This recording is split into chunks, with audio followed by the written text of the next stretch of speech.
我是在93年8月那个时候，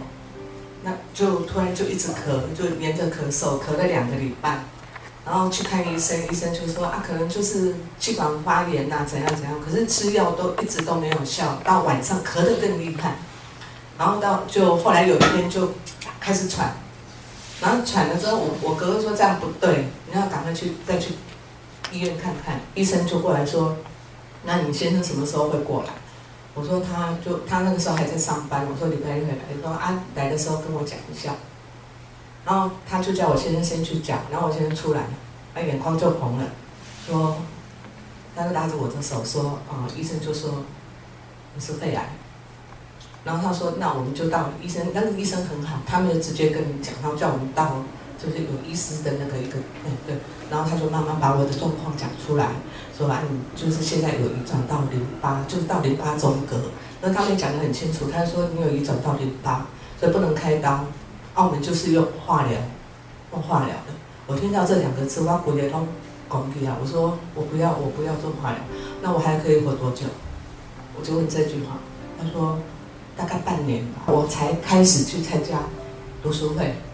才接触到徐医师。所以我后来我蛮感动的是，我自己蛮感动。说如果我没有遇到徐医师，我可能今天一个人在里得物呀，我完全没有接触过的概念，什么癌症是你自己创造的，我就讲那个徐医生你讲啥回我哪喜欢说得到癌症怎样？后来我会很认真的去听他说他的那个原因的功，你的那个能量完全都是积在心里。我觉得我收获很大的也是在团疗的那个部分。对，所以大家是很有福气的，因为第一类我们像刚刚执行长，他就会把你讲出来的话，然后就会有一个重点，然后就提示你，所以我会把我的一些担心恐惧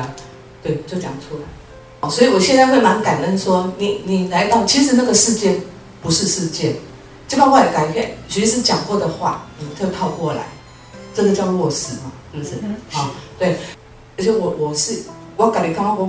我看不惊更小。我什么代志我拢讲出来，变出来，然后我就大哭，我就一直哭，